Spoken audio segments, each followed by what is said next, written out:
Group बनता है और ग्रुप टूट जाता है कभी कभी। तो एक कोरियोग्राफर के लिए कैसे ये जरूरी है कि वो एक ग्रुप के मेंबर्स को बांध कर रखे, वो अपने ग्रुप को मेंटेन रखे, क्योंकि आज के टाइम पर जितने भी मैं ग्रुप देखता हूँ वो कहीं ना कहीं, मतलब सारे को तो नहीं बोल रहा हूँ, लेकिन कुछ कुछ ग्रुप्स ऐसे हैं जो बनते हैं और फिर किसी ना किसी अनबन की वजह से टूट जाते हैं। तो कैसे एक मेंटोर का काम क्या होता है कि कैसे वो लोगों को बांध कर रखे और वो एकता बना कर रखे? देखो, सबसे पहला बात, जो मेंटोर होता है, जो मेन होता है बंदा, जो कोरियोग्राफर है, जिसके हाथ में पूरा इनिशिएटिव होना चाहिए, उसका ही काम है कि सबको कैसे इकट्ठा रखना चाहिए। अभी क्या है, देखो, अभी ग्रुप फेमस हो जाता है, बाद में देखो एक टाइम आ जाता है, समझो साल 2 साल एक ग्रुप बना है, फिर एक टाइम आ जाता है कि कॉम्पिटिशन्स कर रहे, तब तक ठीक है। जब इसका टाइम आता है, कमाना चालू हो जाता है, तब मेन बात है कि तुम ग्रुप को कैसे संभाल के रखो। ये आ जाता है ना, अभी कॉम्पिटिशन जीत गए, चलो आज इधर से 50,000 जीत गए, तो ये चीज है पैसा, कि आप उनको कैसे पे कर रहे हो, उनको कैसा बांध के रख रहे हो। फिर क्या है, एक टाइम आता है कि फिर ग्रुप में कोई तो एक ऐसा निकलता है कि उसको फिर खुद का काम करना है, उसका खुद का ग्रुप बनाना है ना। फिर वो फिर अगर उसको रोकोगे, अगर रोक टोक लगाओगे तो ग्रुप टूटेगा।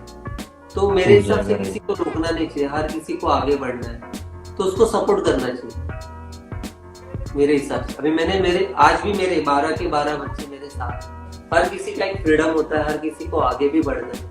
अगर कोई ग्रुप से निकल रहे तो उसको सपोर्ट करना चाहिए। मैंने मेरे हर एक बच्चे को सपोर्ट किया है। अभी मेरे साथ शोज कर रहे हैं, अगर उसको किधर बाहर काम आ गया कि दादा मुझे एक शो मिला है, मैं उधर जाऊंगा, तो मैंने किसी को रोका नहीं। भाई मेरे से 4 पैसे ज्यादा मिल रहे तो तू जा सकता है, कोई प्रॉब्लम नहीं। इसके लिए क्या है, अभी उसको भी मेरे सामने वाले को भी हमारे लिए रिस्पेक्ट भी बढ़ जाती है कि भाई मुझे छोड़ रहा है, कि अपना काम हो गया भी मैं बाहर काम करने के लिए छोड़ रहा हूँ। इसके लिए आज भी मेरे साथ 12 के 12 बच्चे हैं, 12-13 बने हुए हैं, और उतनी ही इज्जत होगी आपके लिए। गेट टुगेदर होता है, सब आते हैं, हम लोग एंजॉय करते हैं। शोज आ गया तो ही मेरा, अगर किसी को मैं बोला कोई फ्री है तो मेरे साथ काम, मैंने कभी किसी को रोका नहीं। शायद इसके लिए मेरा ग्रुप बना है। और ग्रुप में मैंने कभी लड़कियां नहीं रखी। अभी मेरा मानना ऐसा है कि अगर ग्रुप में लड़की आ गई, किसी का देखो अफेयर तो हो जाता है, हम लोग किसी को रोक नहीं सकते, किसी का पर्सनल। बिल्कुल। उससे अच्छा उस चीज को ही रोक दो ना, जिससे वो चीज पैदा होने वाली। जैसे मैंने लड़कियां कभी लड़की नहीं रोकी। अगर कोई लड़की आ गई, किसी का अफेयर हो गया, तो क्या होता है, अगर मैं कोरियोग्राफ कर रहा हूँ, अगर मैं उस बंदे को चिल्ला दिया कि भाई तू बराबर नहीं कर रहा है, कभी कभी मैं गालियां भी दे देता हूँ, शूज फेंक के मारे मेरे बच्चों को, रिमोट फेंक के मारा है, ऐसे मैंने सीखा। तो क्या होता है, अगर गर्लफ्रेंड, अगर वो ग्रुप मेंबर में लड़की है, अगर वो किसी की गर्लफ्रेंड है, उसी की गर्लफ्रेंड है, तो उसको क्या बुरा लगेगा अगर मैं उसको चिल्लाऊं। फिर वो उसको बोलेगी उन्होंने तुझे चिल्लाया, मुझे अच्छा नहीं लगा, तू ऐसा कैसा, तुमने कुछ बोला ही नहीं है। फिर वो सब प्रॉब्लम शुरू हो जाता है, सारी चीजें। वो चाहिए, उससे अच्छा वो लड़कियां रुका ही मत ग्रुप। मतलब मेरा मानना ऐसा था। वो मैं बोल रहा हूँ, अभी हर किसी के लिए, अभी मुझे पता नहीं हर किसी की सोच कैसी है कैसे नहीं। मैं ऐसा नहीं बोलूंगा कि ऐसा होना चाहिए, ये मेरी सोच है। आईना क्या बायना कैसे मिली आपको? एक पूरी मूवी का प्रोजेक्ट करना और अपने सारे लोगों को उसमें रखना और फिर कोऑर्डिनेट करना कितनी मुश्किल हुई आईना का बायना में? प्लीज बताइए उसके बारे में। शो के अपने ये मूवी के डायरेक्टर है समीर कक्कड़, डायरेक्टर प्रोड्यूसर वही है। तो उन्होंने मुझे खोज निकाला है मूवी के लिए। मतलब उनके पास ये अच्छा स्क्रिप्ट थी ये फिल्म की, तो वो ढूंढ रहे थे वो टाइम पे। तो मराठी इंडस्ट्री के कोरियोग्राफर है उमेश जाधव, उन्होंने मेरा नंबर दिया। तो वो टाइम पे हम लोग फेमस थे रोहन में, तो उनको मराठी में हिप हॉप फिल्म बनानी थी। तो उमेश सर ने मेरा नंबर दिया उनको, और उनके थ्रू कांटेक्ट हो गया। उन्होंने मुझे बुलाया मीटिंग के लिए, मैं चला गया। तो उन्हें चाहिए था सिर्फ कास्ट के लिए, उनको सिर्फ कास्ट करना था, चाहिए थे। राइट। तो मेरे उनके मेंबर्स का ऑडिशन रखा था। तो मैंने सीधा बोल दिया, अगर आप कास्ट करोगे फिर कोरियोग्राफ कौन करेगा? खास कर हिप हॉप कोरियोग्राफी कौन करे, उससे अच्छा आप पूरी फिल्म मुझे दे दो कोरियोग्राफ, तो ठीक कोरियोग्राफ है। करके। तो मैंने बताया कि आप यू गॉट सो फिल्म देखो, हम ऐसे ही टाइप के यहाँ पे आपको मैं कोरियोग्राफी दे दूंगा। और step up one, step up two शायद वो टाइम आ तू गई आ थी, चुकी थी, हाँ हाँ 2011 की बात है ये। बिल्कुल। तो मैंने बोला करते हैं हम लोग, मैं रेडी हूँ कोरियोग्राफ करने के लिए। फिर मैंने पूरी टीम को बुलाया, फिर ऑडिशन रखा, उनके घर में ही ऑडिशन हुई थी। तो सिलेक्ट हो गए मेरे बच्चे जो कैरेक्टर्स में थे। फिर मैंने सिद्धेश भाई का नंबर दे दिया। मुझे पता है सिद्धेश भाई is a very good actor, और उसको एक्टिंग का बहुत कीड़ा है पहले से। तो मैंने सिद्धेश भाई का हाँ। नंबर, सिद्धेश भी जुड़ गया, तो एक फैमिली हो गई हमारी नागा सोपारा के साथ। पूरी पूरी।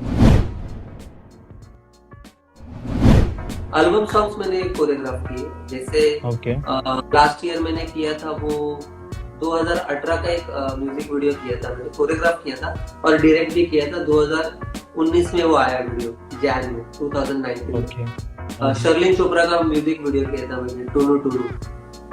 अच्छा अच्छा। वो लग तो मेरा टूनू टूनू करता है, और विकी हार्दिक अच्छा। उनके म्यूजिक डायरेक्टर है, उनके थ्रू मुझे मिला था, वो मेरे दोस्त ही अच्छे, तो उन्होंने वो किया था। वो सबसे बड़ा प्रोजेक्ट था मेरा। फिर उसके बाद अच्छा। मैंने डिनो डिनो डिनो जैन, सबको पता है, बिल्कुल सबको पता है वो उसके फालतू बारे में रैप, तो। वो मैंने किया उनके साथ उनका, वो लाइक क्या बात है। फिर आई एम कलाम आपने मूवी देखी होगी, उसका प्रमोशनल सॉन्ग मैंने किया हुआ है। ऐसे एल्बम सॉन्ग्स मैंने किए हुए हैं पूरे। और एक गुजराती फिल्म, अभी आपका ड्रीम क्या है, क्योंकि हमारे लखनऊ में ही आपकी एक ब्रांच खुली है Rohan and group dance school से, तो क्या आप पूरी इंडिया में खोलना चाहते हैं उसको? फिर मतलब क्या प्रोजेक्ट के पीछे क्या मेरा मतलब? भी एक प्रोजेक्ट है कि मुझे अभी ना हिप हॉप का एजुकेशन बनाना है प्रॉपर, मतलब बेस से लेके पूरा सिखाना है मुझे।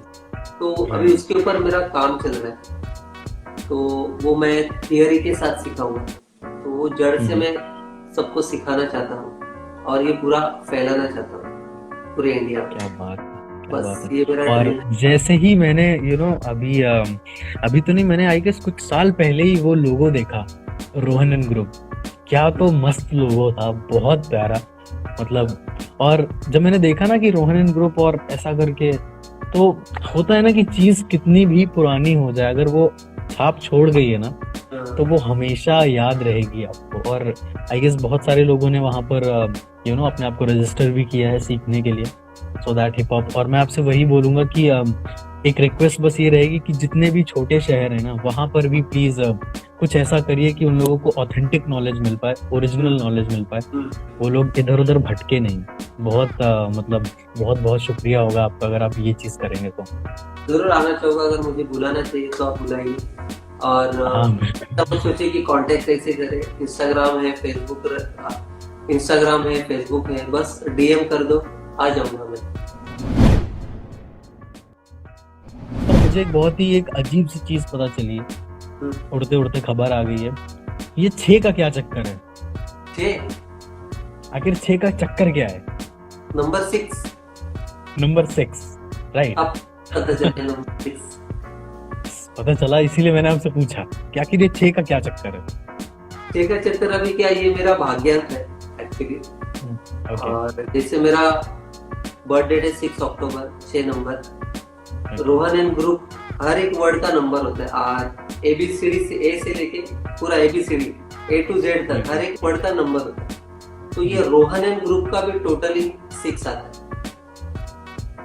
नंबर 6। हाँ, क्या बात है। मेरा जो पूरा बर्थ डेट है 6/10/1970, इसका भी टोटल 6 आता है। तो मैं थोड़ा न्यूमरोलॉजी को थोड़ा मानता हूँ कि नंबर आपको बहुत सपोर्ट करते हैं। तो बस ये मेरा लकी नंबर है। तो आप मेरा बाइक का नंबर देखोगे, फिर मेरा कार का नंबर देखोगे, इवन मेरा वाइफ और मेरा जो बर्थ डेट है, मेरा वाइफ प्रियंका का नंबर है 27 अप्रैल, तो 27 और 06, इसका टोटल भी मेरा 6 आता है। 6 आता है। हाँ, तो मेरा कार का नंबर वही है। तो ये न्यूमरोलॉजी है। तो एक और नंबर मैं आपको बताना चाहूंगा, क्योंकि वो मुझे पता चला है सिद्धेश भाई से कि 666 किसी तीनों की डेट ऑफ बर्थ थी आई गेस। हाँ ये हाँ आपने तो परफॉर्मेंस देखा होगा राजीव सुरती सर का। हाँ, राजीव किसने सर नहीं ने देखा, सबने देखा था, वो बिल्कुल बहुत बिल्कुल। फेमस परफॉर्मेंस करना चाहिए, अगर उनके साथ आप राइट, देखोगे साइड में मैं डांस कर रहा बिल्कुल बिल्कुल आपको। हूँ। हाँ, तो उनके लेफ्ट साइड में मैं परफॉर्म कर रहा हूँ, राइट साइड में विशाल है, और हम तीनों की बर्थडे सेम है, 6 अक्टूबर। सेम है। और उसी बर्थडे के टाइम दौरान ही हम लोगों ने वो परफॉर्मेंस की। अच्छा, क्या हाँ, बात है। आई गेस आप विंड विंड मिल या फिर फ्लेयर करने वाले पहले इंसान थे इंडिया में, इज इट ट्रू? पहला नहीं था। हाँ वही मेरे टाइम की बात करूंगा। हाँ हाँ। फिल्म में एक बंदा था, दीपक रावत नाम है, अभी वो ऑस्ट्रेलिया में है, फिल्म इंडस्ट्री ओके। का।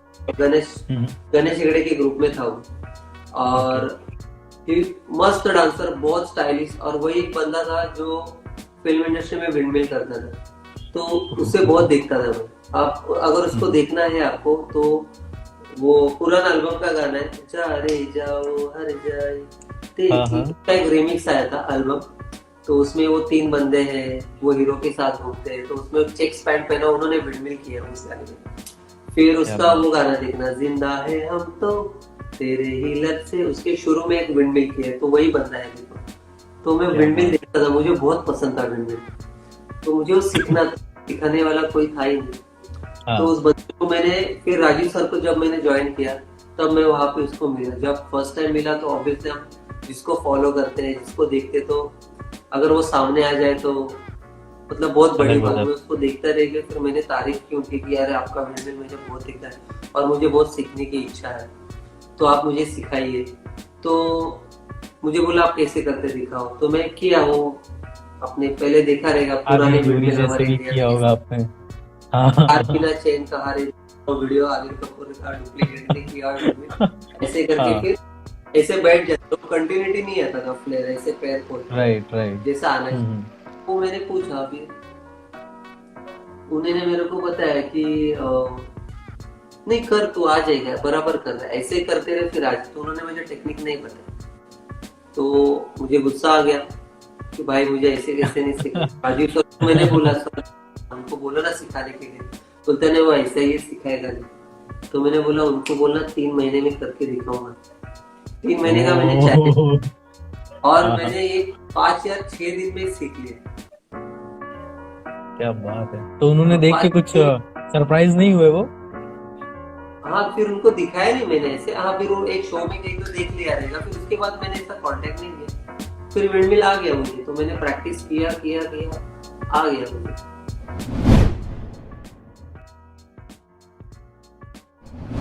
जल्दी से क्विक रैपिड फायर करते हैं। सो सबसे पहला क्वेश्चन आपका ये है, what is dance for you? Life. Life. Okay, so which genre of music you mostly want to listen? Hip hop. Okay, name of the choreographer who will be evergreen for you. Ganesh Hegde. Okay, the most difficult choreography you have ever seen in your whole career. हाँ, difficult बोलूंगा तो अभी किंजार जो है ना, किंजार जो style करते हैं ना, वो थोड़ा डिफिकल्ट है। थोड़ा किंजार। difficult है, right right. International crew है। और okay, name of the celebrity or person to whom you wanna work with in future. मतलब to whom you wanna Hrithik Roshan choreograph. Sir. Hrithik Hrithik Roshan Roshan. Sir. क्या बात है। तो अभी ये तो हो गए हमारे रैपिड फायर, अब हमारे कुछ रिडल्स हैं जो आपको बताने हैं।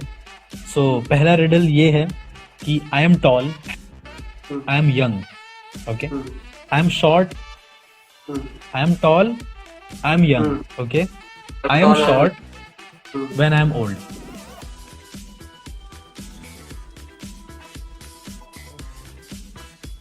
कुछ भी सोचिए। मैं बड़ा होता हूँ हाँ हाँ, जब मैं जवान होता हूँ, हाँ, हाँ। और फिर I am short when I am old.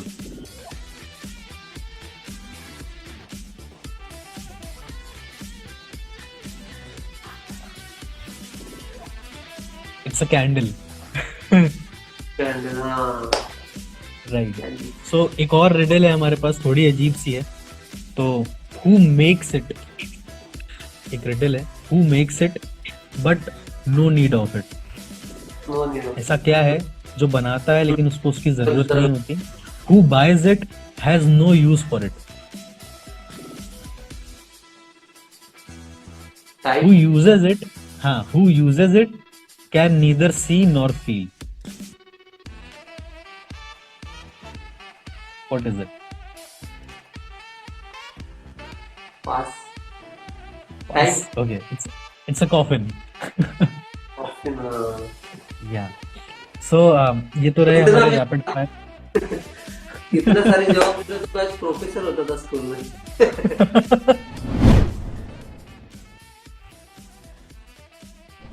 अभी डांसर्स के लिए कोई भी 3 टिप्स आपकी तरफ से, रोहन रोकड़े सर की तरफ से कोई 3 टिप्स आजकल के डांसर्स की तरफ से उनके लिए। आजकल डांसर्स को मैं बोलना चाहूंगा कि आप